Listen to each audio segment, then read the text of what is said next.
Okay.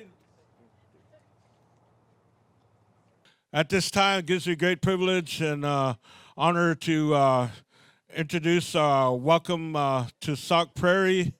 I'd like to introduce Tawana German. We'll be giving a welcome address here.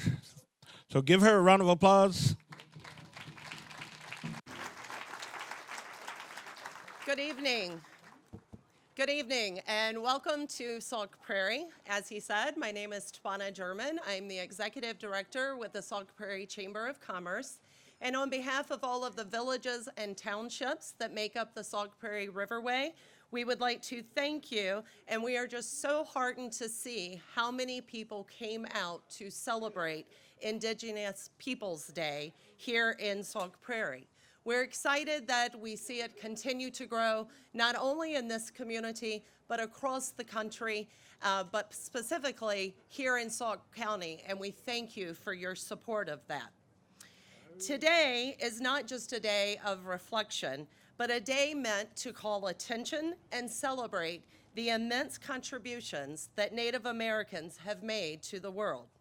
Sauk Prairie is a community that celebrates all people who live or visit here.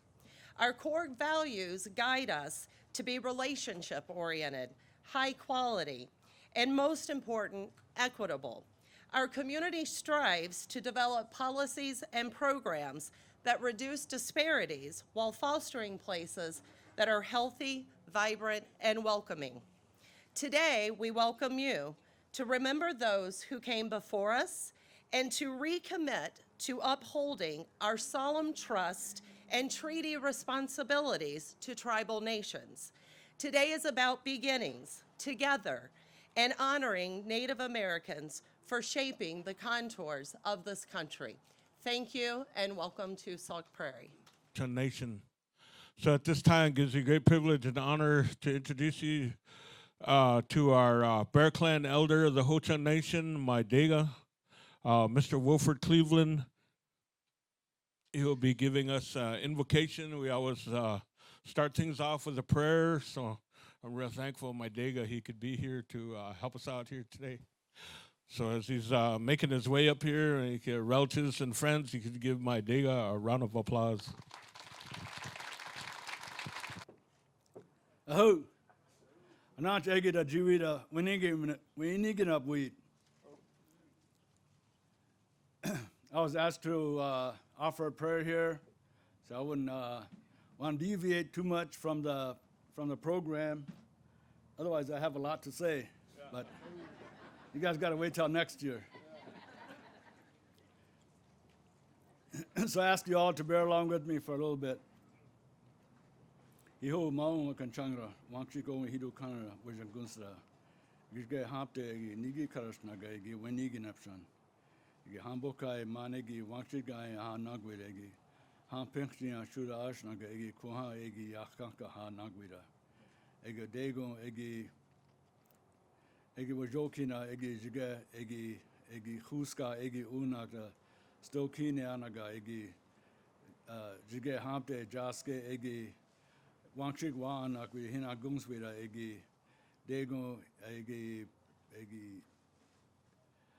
We Win Anaga Egi Dago Hiro Gwene Egi Hawaona Egi Cheg Egi Ho-Changda Egi Wangchikda Egi Uinishunda Iske Egi Hapte Case Gani Egi Huska Egi Unagra Egi Dagon Chinak Egi Uneanaga Dagon na egi maung changda chako chank dagon hido gune egi day when ginapshan ego dagon hirade do khurugda egi maung changda egi jaske egi unexnera egi wada kiosh onaga egi jige egi dagon jagu egi weweane anaga egi dagon hinagra egi ejawaji egi chekti kereng wani wina Eja hi umene anaga egi dagon egi jaske egi haanagwira egi jaske haun shununa egi maung kachang egi de hi pedeste anaga egi dagona egi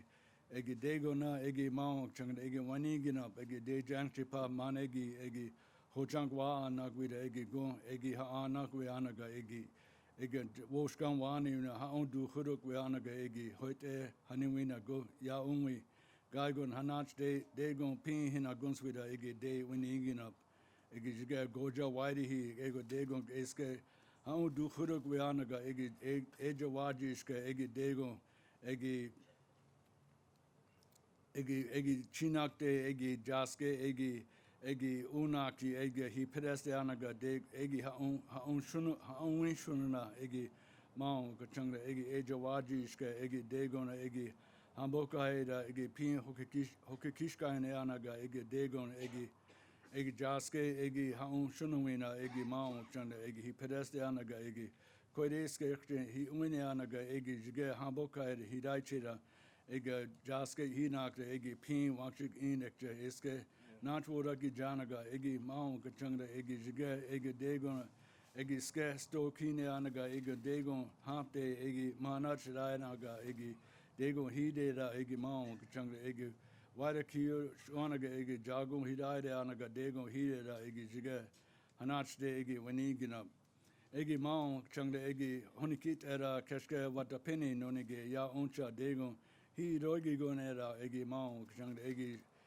jige egi maung egi hidekaraske egi rechar progda egi haniji anaga egi nawaine gainu egi chunske hare egi dego egi jaske egi hongshnawi egi wogirak jera egi maung chang egi degona egi jige egi waichke haraske egi waruchu anaga egi chunske hara egi ege dijidade anaga ege degon hide gaigon hanach de ege wajokin wani in eja pahi degon chekti kreng wani in eja pahi degon pin hogi wide yankishana gaigon eske natwo ragi jangi maung kachangda ege degona ege maung changda ege kes ichte ege honikite na ini nonige jago pewin wa anaga hagap ne hani pahi hagap hanaga ege degon ege yankishana ege Jide egi himasteinekte gaigona jago unaki gaigona maung kachangra ego degona egi maung nigi karas egon jimpa karagit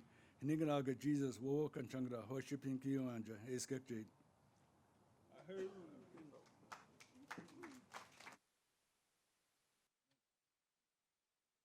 Okay, we'd like to ask Mr. Brent Miller to come on up, Sauk County Administrator. Thank you for allowing me to speak today and the great privilege of sharing the declaration that the Sauk County Board has set as the second Monday of the month of October as Indigenous Peoples Day. Resolution number 161, 2018, declaring the second Monday in October as Indigenous People Day in Sauk County. As knowledge of our national history evolves to a more complex understanding of events and their consequences, we, the people of Sauk County, seek to continue to support Indigenous nation struggles for social and environmental justice, religious freedom, and tribal sovereignty. As the descendants of the original inhabitants of this land, Indigenous people, particularly members of the Ho-Chunk Nation, remain on their ancestral homelands and have a special place among the varied cultures and beliefs of the residents of Sauk County. This diversity strengthens and enriches the lives of all residents of Sauk County. In order to encourage a greater understanding, appreciation, and respect for the Indigenous people, Sauk County seeks to recognize and promote the enormous contributions of the Ho-Chunk Nation has and continues to make to our country, our state, and our nation.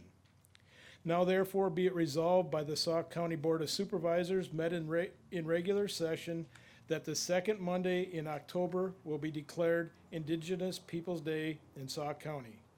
Thank you. Thank you. Really enjoyed your words there, Brent. It's nice to meet you.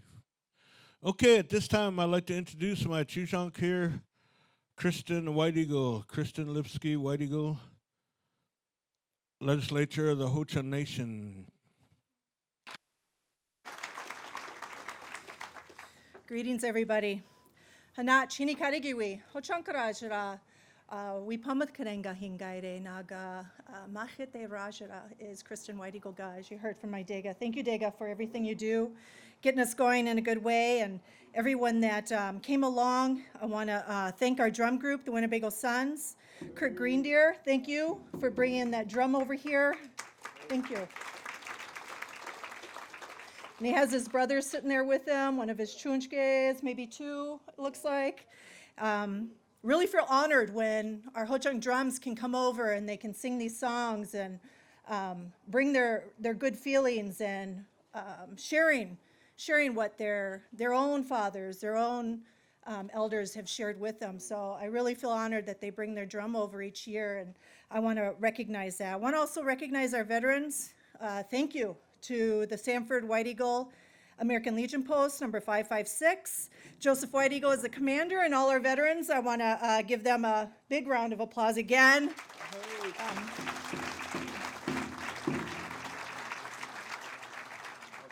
You really have to feel honored to have veterans in your presence, as well as hearing from my Digga Willie. He gave the invocation, the service he's provided. He has a lifetime of service to the people. Our veterans make that commitment to the people and to make things safe and provide this kind of atmosphere for us so that we can enjoy these things like today. So I want to thank our veterans. I want to thank Digga Willie for being here today and saying the invocation. Thank you all so much.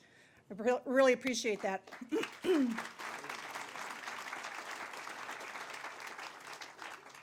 And then thank you, Brent, for being here on behalf of the Sauk County Board of Supervisors and reading that resolution that was so important in 2018.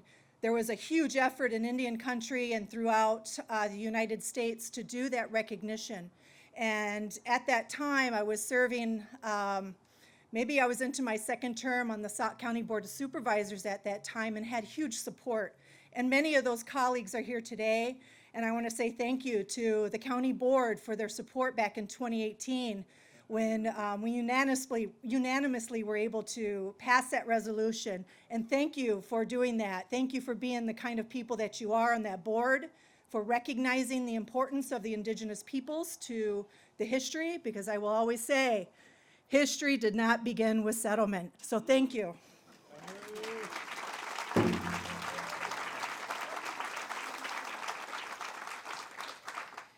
Now, I have the honor, too, of being able to recognize a lot of our Sauk guests here today.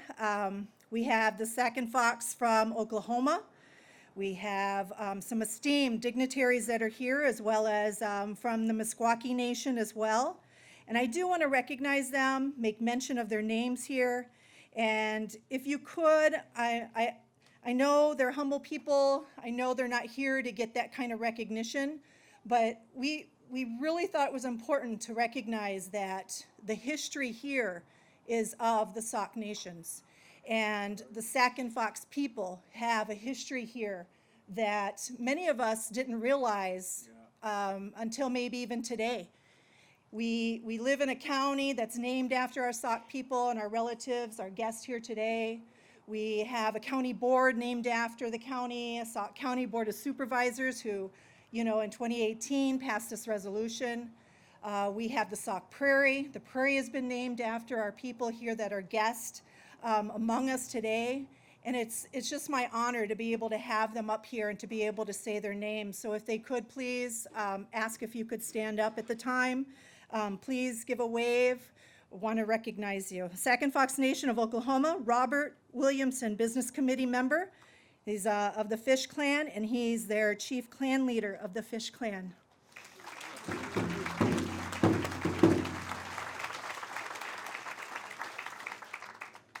Chris Boyd, Tribal Historic Preservation Officer, NAGPRA Director. Thank you, Chris.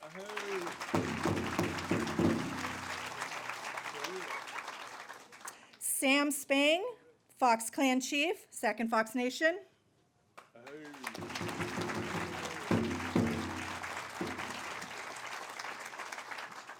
Mike Grass of the Fox Clan, Sauk and Fox.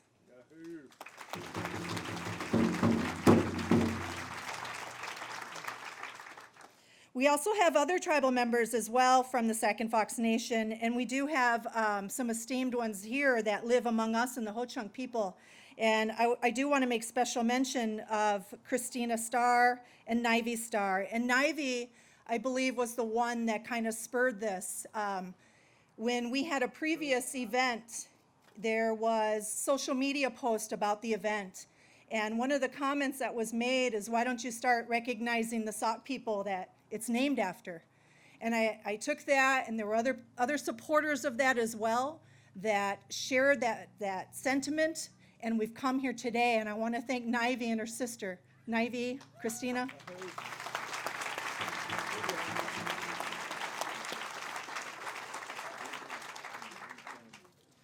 Also like to recognize Ruth Garvin. Ruth Garvin. Thank you, Ruth.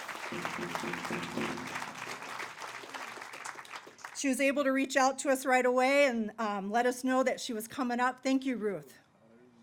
Also like to recognize Marilyn Spoon. Is Marilyn? Oh. Marilyn is a very skilled seamstress of the nation. Thank you, Marilyn. Thank you, ladies. I'd like to move on to the Sauk and Fox of Missouri and Kansas and Nebraska. So we did have a tribal council chairperson, her name is Tiana Carnes, and their tribal council secretary, Rita Barr, that was going to attend. However, their tribal nation did have an emergency and were not able to make it. But that was Tiana and Rita from the Sauk and Fox of Missouri and Kansas and Nebraska. The Meskwaki Nation in Iowa. I'd like to recognize that Vance Brown, tribal council member. Thank you, Vance.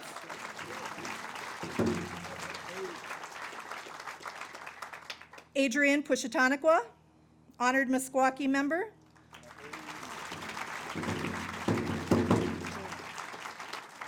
He's also lead singer of the Red Earth Drum Group and champion men's fancy dancer as well.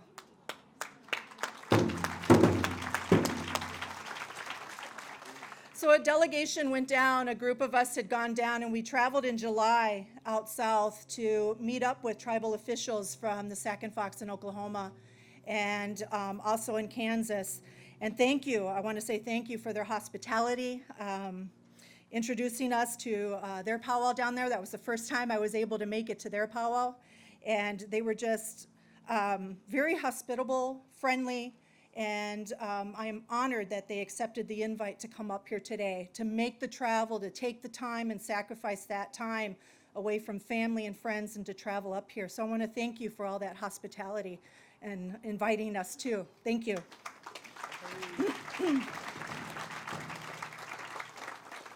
There's other dignitaries I'd also like to mention. I would love to mention here too as well that we have some dignitaries from state of Wisconsin as well. I'd like to recognize Elmer Moore, Executive Director of Wisconsin Housing and Economic Authority. Thank you, Director Moore.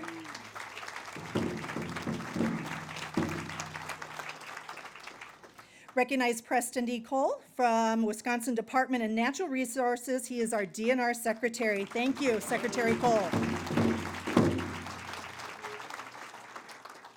From the office of Congressman Mark Pocan, I'd like to recognize Calvin Boldebuck. Calvin? Oh, outside the tent. Thanks, Calvin. I'd like to recognize our own representative here in the area, a great man, recognize Dave Considine from the Wisconsin Assembly, District 81 representative. Thank you, Representative Considine.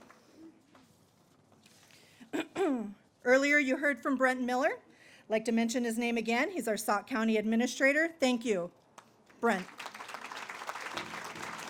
Along with Brent from Sauk County, Melanie Platt Gibson. She's the Sauk County Development Director. Thank you, Ms. Gibson. Thank you.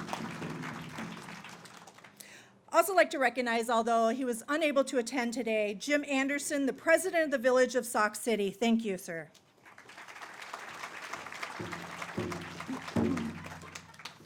And at this time, I'd also like to give a warm thanks out to our Indigenous Students United of Baraboo High School. We have a few students here and also alumni from that group that was also a past president of that student group. They were organized years back, and they recognize themselves as a student organization that promotes Indigenous studies as well. I'd like to recognize this group. Their student advisor is Angelica Greendeer.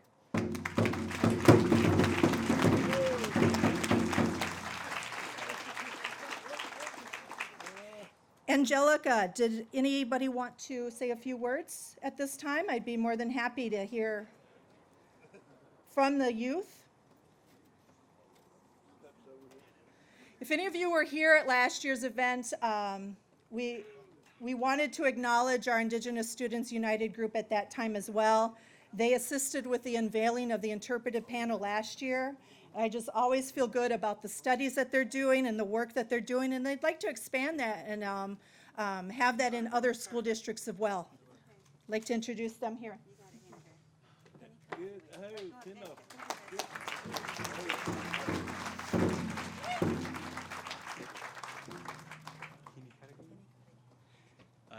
Hini Karagiwi, Ho Chankarajara, Hena Berga, Hingade, Naga, Maikrajara, Berga, Hingade. I am. Oh, what? Where's your notes at? Right here. Just read it, okay? It's okay. Okay. Hello, everyone. I am the Vice President of the of Indigenous Students United, or known as ISU. And these are the representatives. And we go to Baraboo High. We go to school at Baraboo High School, and we're happy to be here. Happy Indigenous Peoples Day. Thank you, everyone.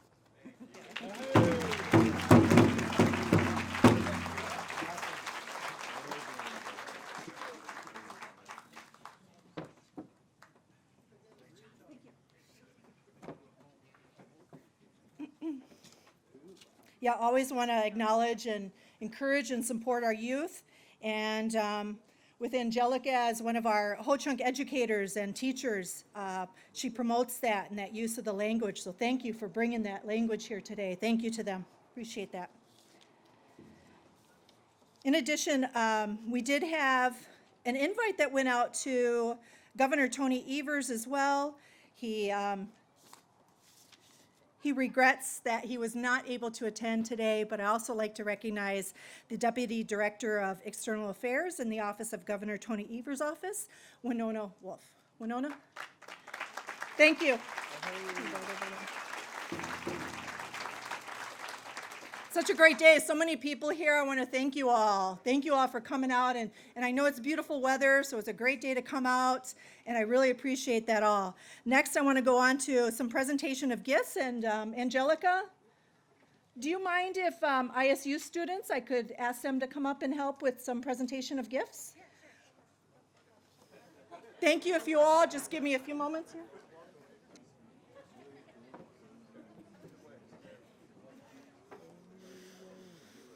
Can I ask if Robert Williamson, Second Fox Nation of Oklahoma, representing on the Business Committee as a member and Fish Clan leader, if he could come up, please.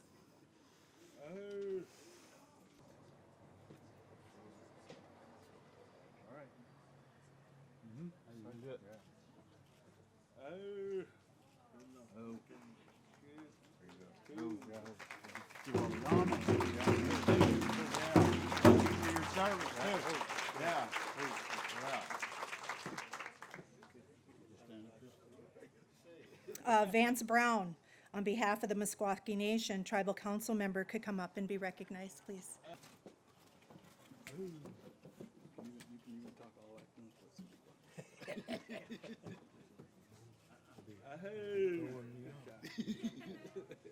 Thank you.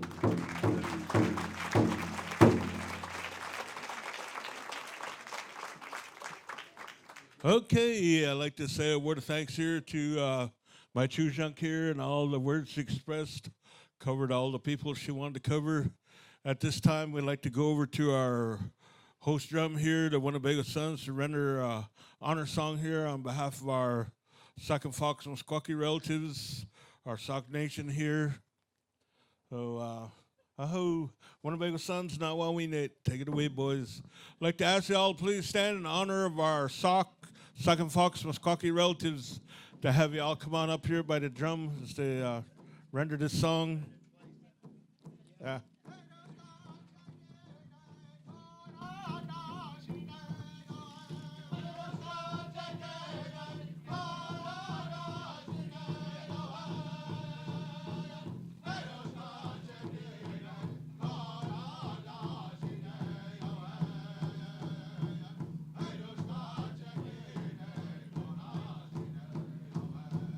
Yeah, you're welcome to come around the drum, dance around the drum, walk around the drum. Good job. Ooh-yah.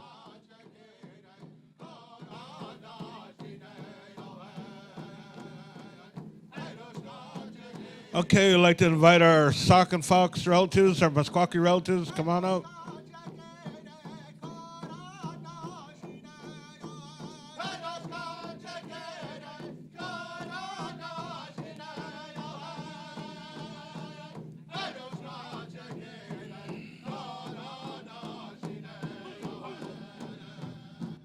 Hoo-yah, hey, hoo-cha.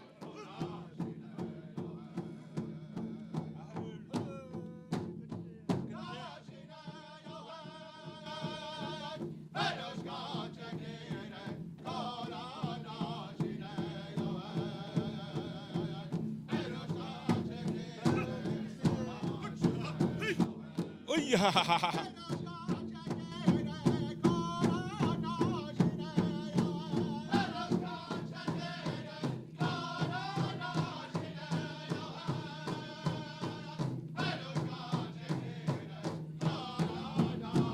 Hoo-yah, hey, hoo-yah.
Okay, let's have a round of applause here for our Sauk and Fox, our Sauk Meskwaki relatives, and our Ho-Chunk Nation singers, the Winnebago Sons, and our veterans. Ahu, Pinagi, Nawawinate, Gukwato Pinded. Ah, Menikan. Thank you. Once again, we are honored to have other tribal nations and tribal officials and so many of our Sauk relatives that traveled this far and came here. Thank you for honoring the land here. Thank you for taking care of it the way that you did. Really appreciate each and every one of you.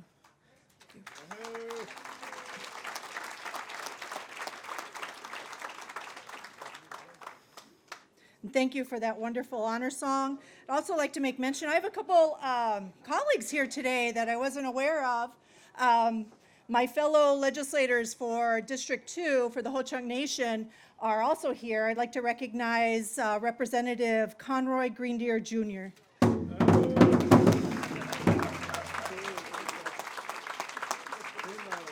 Surprised me. I made a call out to all my colleagues. It's 13 of us, and asked who was going to be here, and I was surprised. So thank you. I appreciate it. Also like to recognize my other fellow colleague as Representative Stephanie Begay, right here. Thank you. Thank you for being here, representing the Ho-Chunk Nation as well. I appreciate your service to the people. Thank you. I'd also like to now make mention and an introduction of Director Moore. Mr. Elmer Moore is a Chief Executive Officer for the Wisconsin Housing and Economic Development Authority. Mr. Moore was appointed to this position by Governor Evers in April 2022, and although he is relatively new to this position, he has focused his career on advancing innovative solutions and resources that provide equity for all. Mr. Moore previously served as the Executive Director of Scale Up Milwaukee and has a proven track record in creating public-private partnerships and leading-edge programs that support business development and job creation. Mr. Moore is clearly a kindred spirit with the tribal leaders of Wisconsin, as we similarly strive to provide housing and economic opportunity to our people. Our shared vision and mission of improving the lives who we serve will strengthen the bond we have with the Evers administration and the state of Wisconsin. We are very pleased to have Mr. Moore with us as we celebrate Indigenous Peoples Day. Please welcome Director Elmer Moore, Jr.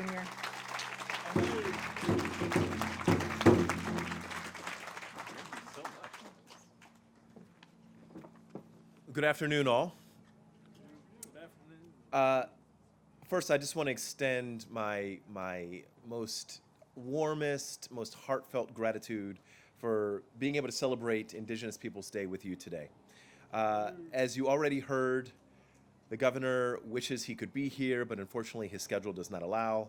And so he sent two of us in his stead, which I think is the smallest indication of how seriously he takes this invitation. You know, in 2019, as we already heard, Governor Evers designated the second Monday of October as Indigenous Peoples Day. And he did that to recognize the importance of Native nations to the history of this region, to affirm the state's commitment to upholding tribal sovereignty, and to celebrate Indigenous cultures.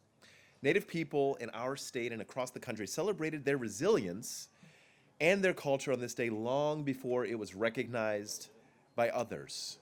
I'm glad we're finally catching up, and we're so honored to be here. It's long overdue. Thank you. And I'll tell you, it's truly been an honor working for Governor Evers and this administration, because we do stand in solidarity with Native people. You know, a year ago, Governor Evers signed Executive Order 136, issuing a formal acknowledgement and apology for Wisconsin's historical role in Indian boarding schools. You know, as governor for the state, Governor Evers is committed to improving the lives of all people, including Native communities. As the director of the Wisconsin Housing and Economic Development Authority, or WHEDA, I'm proud to be working side by side with the 11 federally recognized tribal nations to help make the most important and necessary progress as it relates to housing and economic development. We're so excited at WHEDA to have recently concluded our tribal consult and to come out with a renewed sense of partnership and collaboration. We take seriously so many of the issues facing the tribal nations, and we want to be a partner in solving those problems. Today, as we celebrate Indigenous Peoples Day, we are celebrating generations of resilient tribal communities, communities that have rich cultures, languages, and traditions, and a deeply rooted history long before Wisconsin ever became a state. And I'm just going to say, leaving my script a little bit, on behalf of Governor Evers, who is defined largely as an educator, to see youth participating in today's events is really heartwarming, exciting, and gives me enormous hope for our future. Indeed. In conclusion, we want to make sure that the history, these traditions, these languages, and cultures prevail today and into the future. Thank you so much. Secretary Cole here from the DNR. Governor Tony Evers appointed Preston Cole, the Wisconsin Department of Natural Resources Secretary, in 2019. As Chief Steward of the Environment under Governor Evers, Secretary Cole directs statewide programming for environmental protection, natural resources management, outdoor recreation, and law enforcement, with an emphasis on diversity and service excellence. As a member of Governor Tony Evers' Climate Change Task Force, Secretary Cole helped develop multifaceted recommendations that combat climate change's adverse effects in Wisconsin. Prior to his appointment to the DNR, Secretary Cole was a member of the Wisconsin Natural Resources Board from 2007 to 2019. The Natural Resources Board sets policy for DNR and exercises authority and responsibility in accordance with state laws. Cole was first appointed by Governor Jim Doyle and then reappointed by Governor Scott Walker. Secretary Cole was also selected Natural Resources Board Chair from 2013 to 2016. The DNR mission to which Secretary Cole has dedicated the department to pursue is very important here.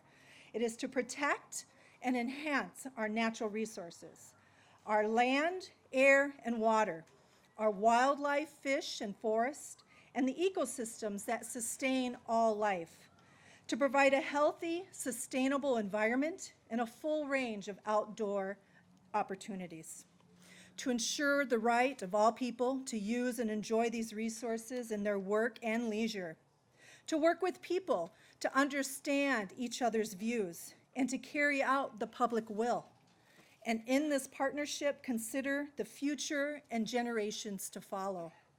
I think the DNR may have borrowed these words from some place we're all familiar with, because this mission is consistent with and true to the belief system of the Indigenous community of Wisconsin and has been for many centuries. It is very fitting then, and I'm so happy to welcome Secretary Cole today for this Indigenous Peoples Day celebration. Please welcome Secretary Preston Cole.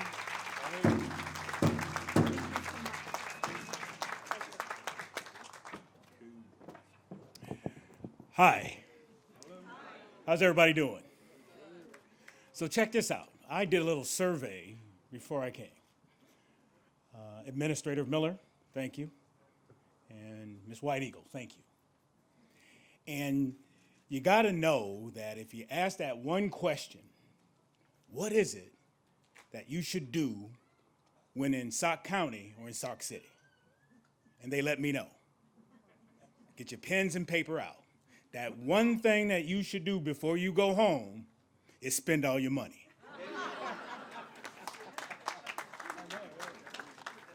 And I already have. Thank you for the blanket. The gentleman over there sold me a blanket, tried to sell me 3 or 4. His goal is not to take any home. The folks back here who are having baskets, and thank you for the folks who provided food. Appreciate it. Look, there's an economy here in this tent. So spend some money with folks that are here, certainly with the jewelry in the back of the house back there. Beautiful looking stuff. Spend all your money, folks, right? So, air, water, forestry, fisheries, and wildlife, we are connected at the hip relative to our tribal members in the state of Wisconsin. We respond accordingly when there's issues of the day that occur with the tribes as it relates to natural resource management. And Governor Evers has always said that door will remain open and that light will remain on for our indigenous families in the state of Wisconsin as it relates to natural resource management. Now, having said that,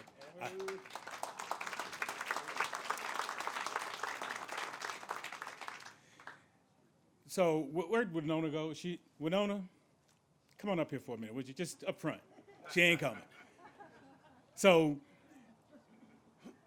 when we landed, Winona took on the responsibility to share with the cabinet and staff about Indian schools and how horrific it was, not only here in the state of Wisconsin, but as far away as Canada and certainly all over this country.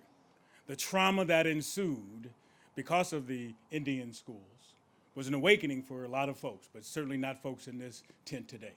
So Winona, thank you for that constant effort of educating folks in high positions about the impact of Native schools, but in addition to the economy associated with the indigenous families in the state of Wisconsin. So thank you for that.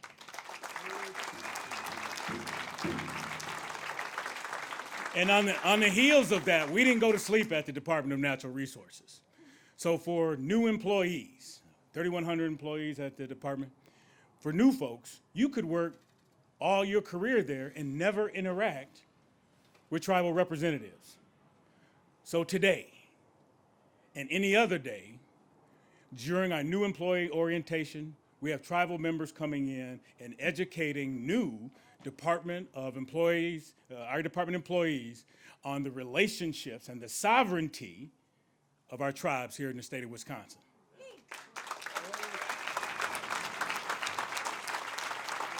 To quote the governor, that light will always be on and those doors will always be open for our tribal leaders and our tribal members. You are not alone. Respect, honor, and history. As a state, we share the responsibility with the federal government of upholding our agreements and honoring our treaty rights, acknowledging the pain inflicted on tribal communities historically, and even still today, to make things right for our future generations. We know we are better as a state when we support one another, respect tribal sovereignty and our tribal neighbors, and when we work together as a state, we have a stronger state because of working together and listening and talking to each other. At the DNR, we work to respect the sovereignty and uphold these treaties. As I work side by side with Native nations as a secretary of the DNR, Governor Evers and my colleagues across the administration are also doing what we need to do to support Native communities. As the state worked to rebound and recover from the pandemic, Governor Evers invested federal funds into every tribal community here in the state of Wisconsin.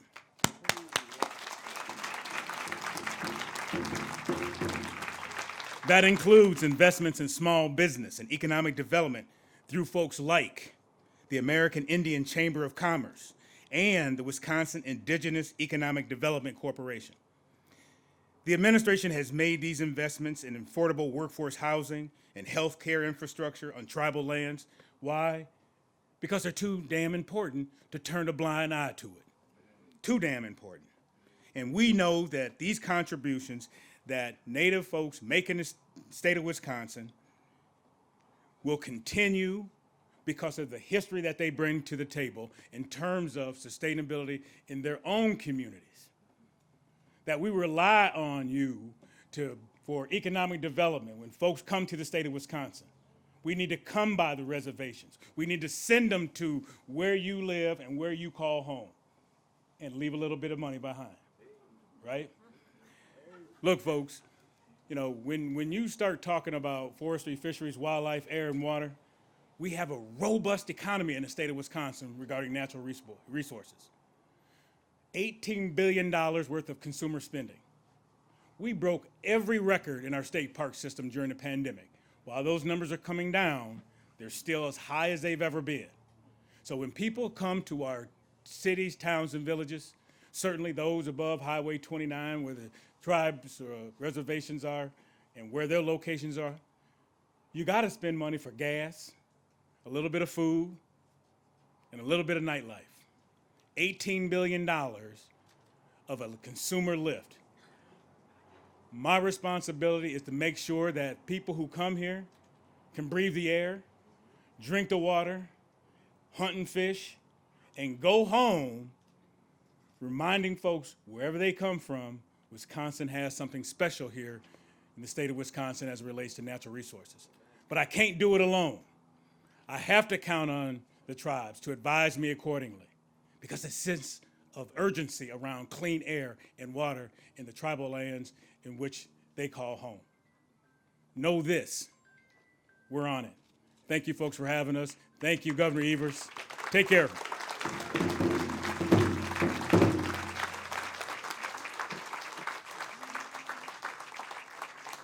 Okay, I'd like to thank our speakers that we had. At this time here, I'd like to introduce a historical perspective, Paul Woltier. So give him a round of applause. Executive Director, Sauk County Historical Society. I may seem a little underdressed, but I am proudly wearing my Sauk and Fox of Oklahoma t-shirt. But got at the powwow in July. And I do have a Meskwaki and Sauk and Fox of Missouri and Kansas and Nebraska as well. I just couldn't wear them all at the same time. So thank you for being here today, a real pleasure. As director of the Sauk County Historical Society, I type or say the word Sauk many times each day. If you grew up in this area, the word Sauk was soon a part of your vocabulary of place names. If you live in the area, when somebody says they're going to Sauk, you know they are going to either Sauk City or Prairie du Sac, collectively known as Sauk Prairie. While the word Sauk is ubiquitous in this area, many people probably don't know what it means, let alone that it refers to a people, the Sauk, and a language. I hope that changes today. It was exactly 256 years ago yesterday that the Sauk living here saw a group of birch bark canoes floating down the Wisconsin River filled with men exploring the area for the British government. The leader of the expedition, Jonathan Carver, was impressed with the vast village and agricultural fields that he saw here. He wrote in his journal, "This is the largest and best Indian town I ever saw. It contains about 90 houses, each large enough for several families. These are built of hewn plank, neatly joined and covered with bark so compactly as to keep out the most penetrating rains. Before the doors are placed comfortable sheds in which the inhabitants sit when the weather will permit and smoke their pipes. The streets are regular and spacious. The land near the town is very good. In their plantations, which lie adjacent to their houses and which are neatly laid out, they raise great quantities of Indian corn, beans, melons, etc., so that this place is esteemed as the best market for traders to furnish themselves with provisions of any within 800 miles of it." 2 weeks behind Carver was another British expedition, part of which was James Stanley Goddard, who also wrote about the Sauk and the village here. Goddard described that the Sauk have a quantity of horses which they use to hunt buffaloes on in the summer season. This town is situated on the banks of the Wisconsin. Behind the town is a very extensive plain on which the Indians raise a large quantity of Indian corn, squashes, melons, and tobacco. They raise sufficient to supply themselves and sell vast quantities to the traders. And by the way, all of the products up here on the table are things that the Sauk grew here 250 years ago. 7 years later, in 1773, Peter Pond encountered the Sauk village here and also described the distinct Sauk longhouses made of upright hewn planks with arched roofs covered in bark. He noted some of the longhouses were 60 feet in length and contained several families each. Carver noted 90 houses, and Goddard reported the village had 300 warriors. Estimating for other men, women, and children, the village here could easily have consisted of over 1,000 people. Pond also commented on the great agricultural output of the Sauk, accurately reporting that the women raised great crops of corn, bean, pumpkins, potatoes, melons, and articles. Decades later, the extent of the Sauk fields was still highly evident. In 1851, Henry B. Staines wrote, "I have often examined the remains of their tillage here, and that should suppose they raised corn in one lot of at least 400 acres. The town of Westfield, earlier named for Sauk City, is laid out on a part of this ground, and the whole quantity of land, the 400 acres, is covered with well-formed regular corn hills." The Sauk village that Carver, Goddard, and Pond described was established here around 1740. During the 1730s, the Sauk had become allies of the Fox, also the Meskwaki, who were reduced from several thousand to a few hundred after 20 years of war with the French. The Sauk themselves then became a target in the ongoing hostilities with the Fox. The Sauk and Fox fled west of the Mississippi during the last unsuccessful campaign of the French against the Fox and their allies from 1733 to 1735. When the fighting finally subsided, the Sauk returned to lands east of the Mississippi River around 1740 and established a village here on the Wisconsin River next to a great prairie where they flourished for about 40 years. The Sauk left the village around 1780 due to increasing pressure from the Chippewa and moved south near other Sauk living in the Mississippi River Valley at places like Saukenuk, the great Sauk village on the Rock River. The Treaty of 1804 in St. Louis with the Sauk and Fox, who were by this time considered one tribe by the U.S. government, compelled the tribe to relinquish all title to land east of the Mississippi River. The Sauk and Fox would become divided about whether to abide by the treaty, which many felt was not legitimate. A leader named Black Hawk rose among the Sauk who felt this way. From 1829 to 1832, Black Hawk led a group of Sauk and Fox men, women, and children back to the area of the great village of Saukenuk, where he had been born. The action led to what was called the Black Hawk War of 1832. During that conflict with American militia and regular troops, Black Hawk led his group of followers on a cross-country trek of hundreds of miles trying to evade U.S. forces and return to Sauk lands west of the Mississippi. The Battle of Wisconsin Heights was fought just a few miles downriver from here as Black Hawk and his warriors, though outnumbered 10-1, held off the U.S. forces long enough for hundreds of Black Hawk's followers to cross the Wisconsin River. The war ended just a few weeks later at the Battle of Bad Axe, a euphemistic name for the bloody end to the conflict where hundreds of Sauk, mostly non-combatants, died. Some years after the Sauk left this area, the Ho-Chunk presence became stronger here and villages were established along the Baraboo River and elsewhere. Just like the Sauk, the Ho-Chunk were compelled to sign treaties that gave away their lands east of the Mississippi. The Treaty of 1837 with the Ho-Chunk led to this side of the Wisconsin River being opened for American settlement. And when a new county was laid out in 1840, it was decided that it should be named Sauk. Though the Sauk had not lived here for over 50 years, their former presence on the prairie was still highly visible.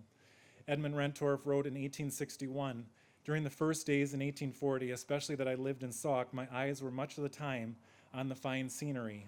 It was no unbroken wilderness that met my gaze. The idea struck me that the Indians had lived here and occupied this lovely prairie, and all then was covered with Indian hills. Thousands of deer bones, glass neck pearls, arrow points of flint, and Indian graves were everywhere to be found. Yes, here they hunted, fished, raised corn, and died." The county would be called Sauk. Its two earliest villages, Prairie du Sac and Sauk City, would be named after the Sauk and collectively known as Sauk Prairie. A small hamlet in the interior of the county would be named Black Hawk, and most recently the Great Sauk Trail that traverses the area known to the Sauk people over 250 years ago has been instituted. After the Black Hawk War, the Sauk and Iowa were subject to more treaties throughout the remainder of the 1800s with forced relocations to Kansas, Missouri, and Oklahoma. Some returned or stayed in Iowa or Kansas. Today, the Sauk comprise the three federally recognized tribes: the Sac and Fox Nation, headquartered in Stroud, Oklahoma; the Sac and Fox Nation of Missouri in Kansas and Nebraska, headquartered in Reserve, Kansas; and the Sac and Fox tribe of the Mississippi and Iowa, known as the Meskwaki Nation, with headquarters in Tama, Iowa. Each tribe has roots here in the village that once stood beside the Great Prairie. Some Sauk live here today and some have returned. We welcome them, are honored by their presence, and hope that more people will come to know Sauk, not just as a place name, but as a resilient, vibrant people. I know that from this day forward, I will write the word Sauk with a greater appreciation for what it means. And At this time, it gives me great privilege and honor to guest speaker here, Mr. Robert Williamson, Sac and Fox Nation of Oklahoma Business Committee member and Fish Clan. So give him a round of applause. I'd like to ask him to come up here and render some words. First of all, my name is Robert Williamson. I'm from Stroud, Oklahoma. That's our southern region, what he just talked about. Ho ni kiponik, zalki, namatik, okima. My name is Kiponik. I belong to the Fish Clan. I'm a leader of that today. Been doing that about 10 years now. So I know we're all related here in some way, and it's hard. There's a lot of things going on up here today. You know, to come back up here and see our relatives up here, or nieces that are welcomed us late last night we got in, but we come to this beautiful country here. Again, the name of it itself, you know, Sauk City. When I looked this up, Sauk City, Wikipedia, I said, what is it known for? And under there it said a restaurant, I believe, Culver's Restaurant or something, 1984. And I looked at my travelers there, you know, and I said, we're going to Sauk City, but what it's known for is a restaurant.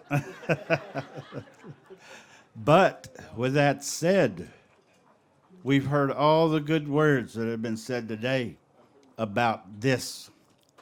I sit here and we talk about today and this beginning and this future that we will have here, you know, coming from the governor's office. I don't have no money to leave anyway, but when you look around here, one of the first things I saw here was these little colorings. I didn't even ask why they were colorings, but you know, some of our little ones done that. So today is not about us. It's about these little ones here. You know, I want to thank these Winnebago sons over here for coming out here and singing these beautiful songs and making us dance like this. Doggy people come here today making history like that and Giwawayaman like that, you know. Thank you for allowing us here and singing them songs before us, bringing that mess show out like that, you know. Thankful for that, you know, each and every one of you. But I'm not a man of a lot of speeches here. It's great to be here. How I try to define this coming back to this area, you know, it's like, and we're all familiar with this, maybe seeing an old friend that we knew for life. You know, it was the feeling here, coming back here, you know, to look at this beautiful country. And I keep telling people, we didn't get up one day and just say, hey, let's get out of here and go to Oklahoma. No, we didn't do that. They came and told us to do that, you know. And throughout our travels, you know, our others stopped and they stood their ground, you know, and no, we're not going no further, you know. Our Meskwaki brothers and sisters over here, Nemahas, you know.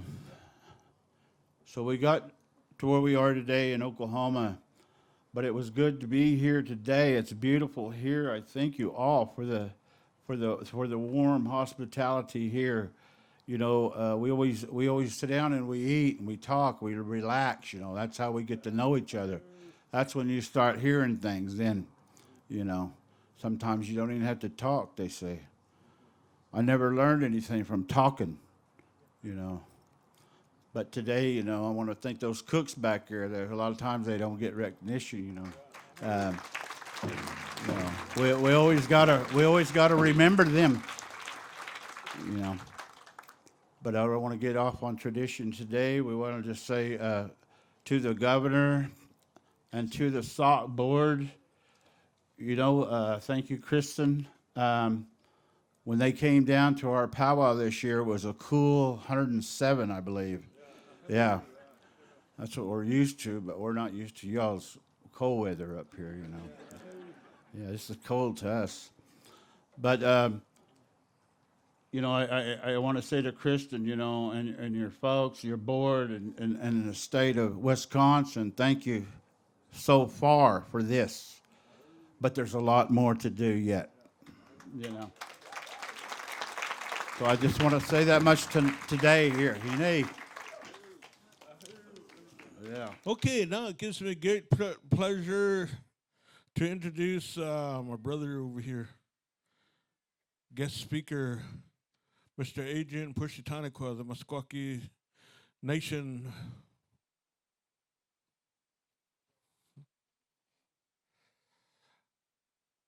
I really enjoy my relatives whenever I get to see them, so I'm glad my brother made it up here. You could give him a round of applause.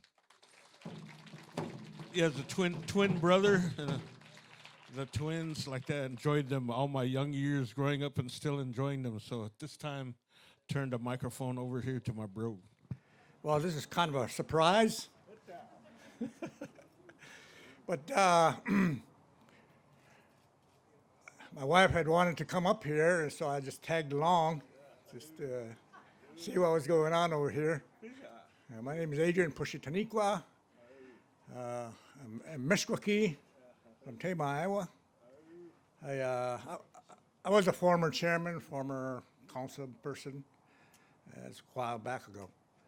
But I know I can remember me and my wife had passed through here maybe a couple of years ago, Sauk City. Just went through So it's kind of a different, idea to be coming over here to see what was going on, and kind of makes you look at. I was looking at all those information on those walls, and the little history of the Sauk while they were here.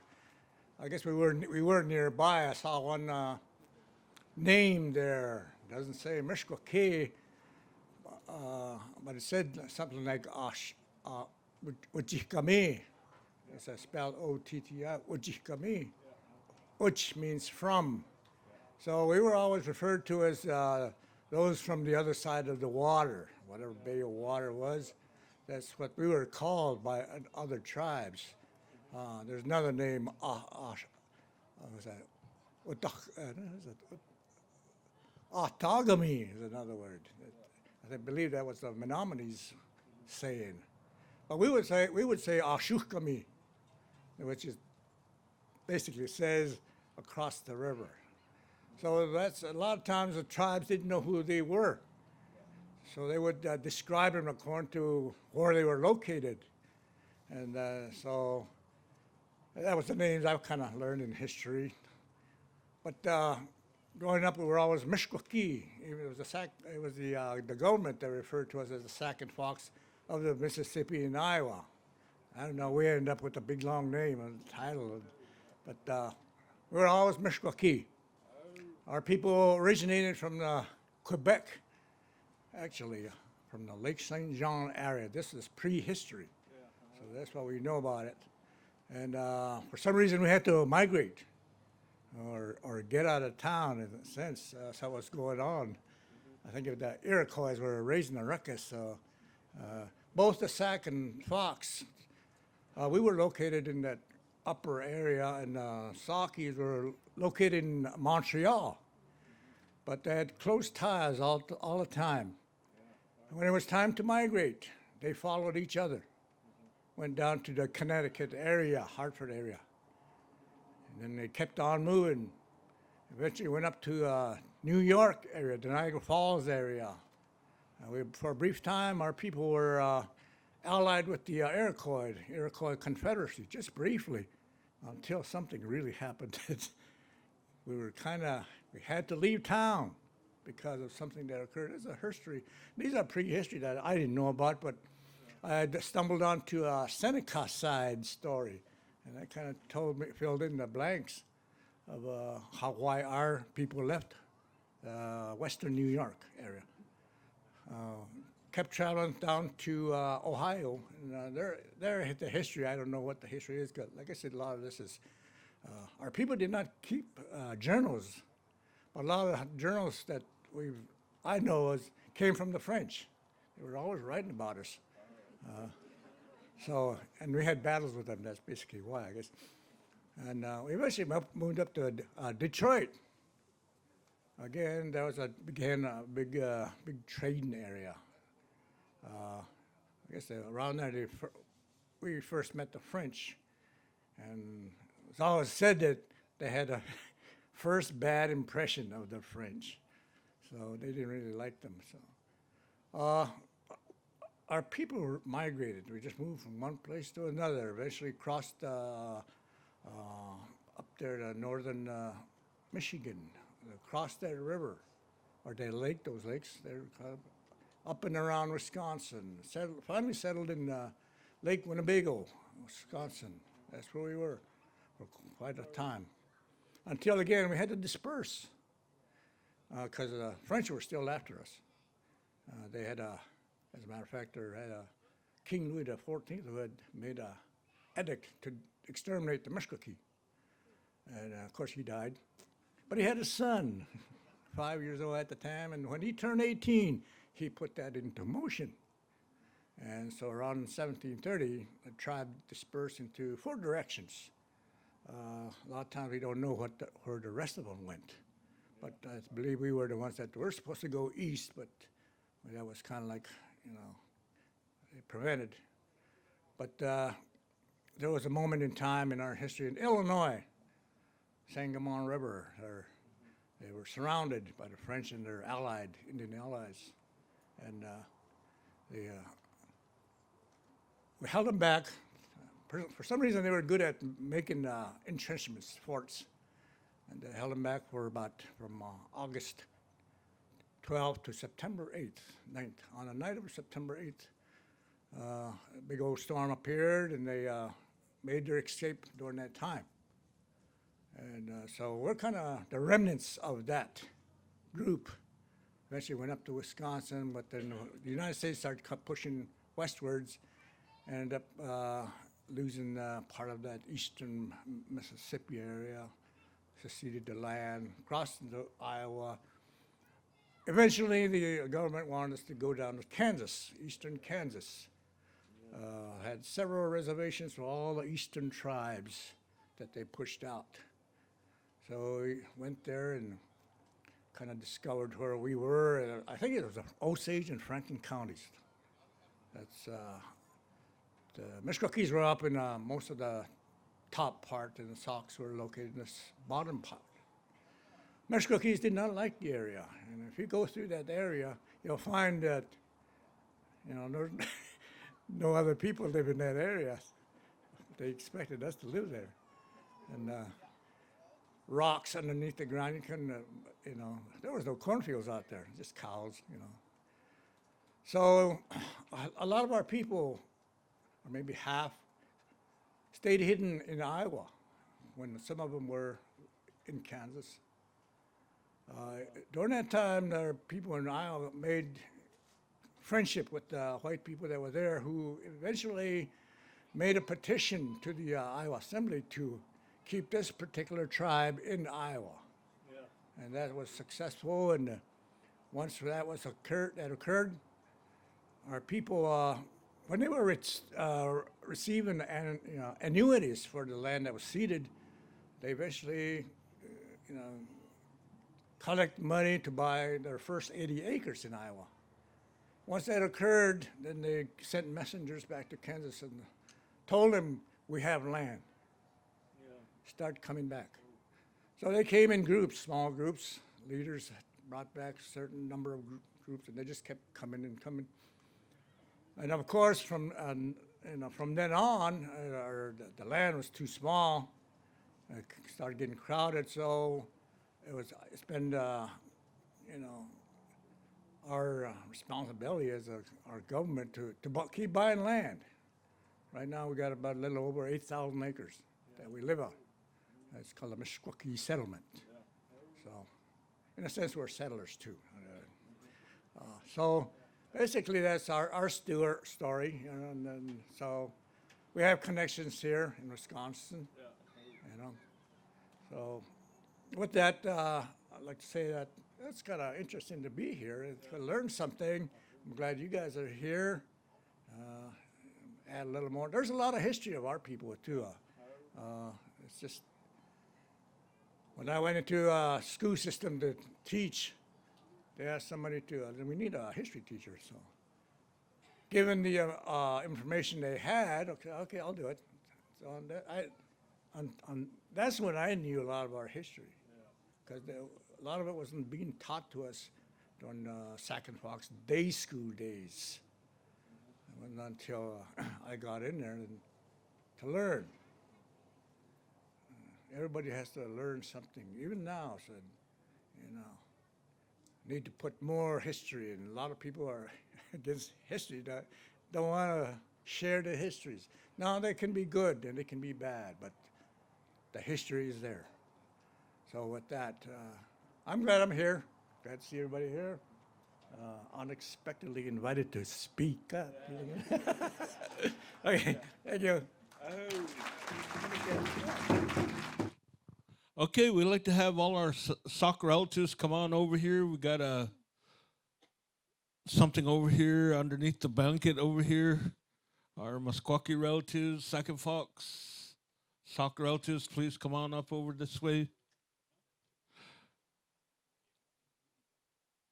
On behalf of the Sauk County here, Sauk City, Sauk Prairie, we're gonna, my niece Kristen will kind of direct you guys over there. You could say a few words or however, then take care of that. Hello?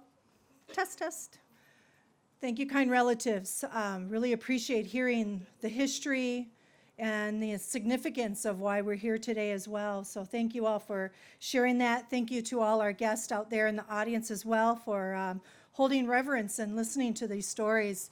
Oral histories are passed down that way, orally. So when you hear these stories from our elders sharing it, we really try to pay attention and listen to that and hold on to it. So I want to thank everybody for sharing that.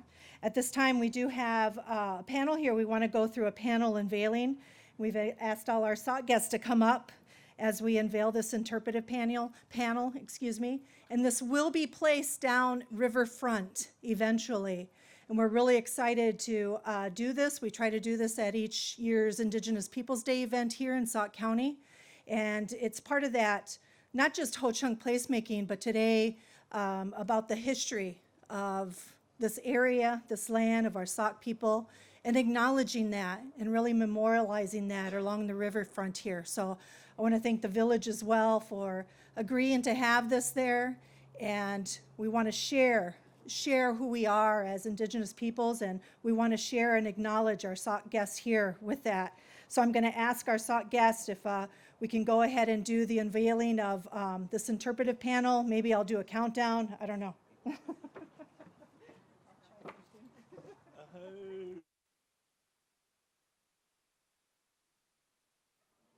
Ahoo.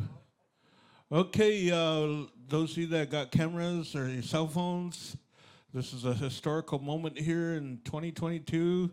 Be good to take picture of this, our Sauk City here, and this marker that they got here, and then our Sauk and Fox Musqueam relatives, our Sauk relatives that came out here. This used to be their home grounds, home turf. So it's a real good time to take a picture for your records at home or just to show your family relatives. Can I give you the mic and then you can read off whatever it says on it? So my Dega asked if I could read this. It says, the Great Sauk Village. Can someone help me with this? Kechi Daikanaki? It should be the Sauk translation.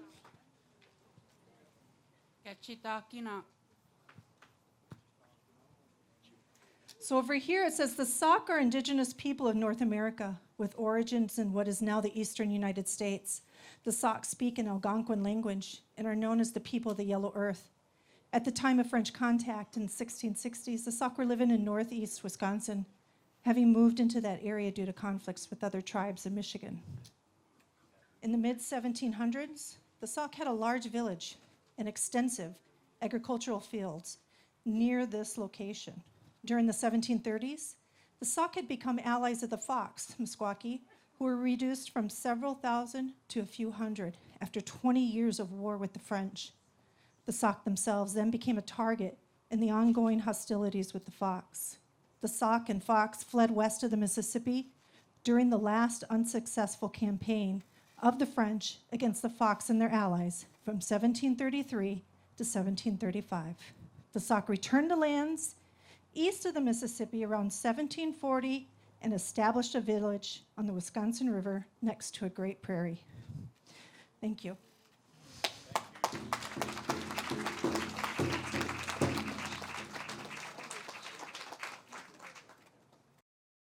So once again, I want to say a word of thanks here to all our dignitaries that came out. And we're going to go into a round dance here. We'd like to invite you all to come out here next to the arts and craft booths while our drum render round dance music here for a little bit. I'd like to have everybody come on out. And you've been sitting down a little bit, so you come out and round dance a little bit. Maybe some of the girls want to come and help sing too. That's fine. Iha, now we need.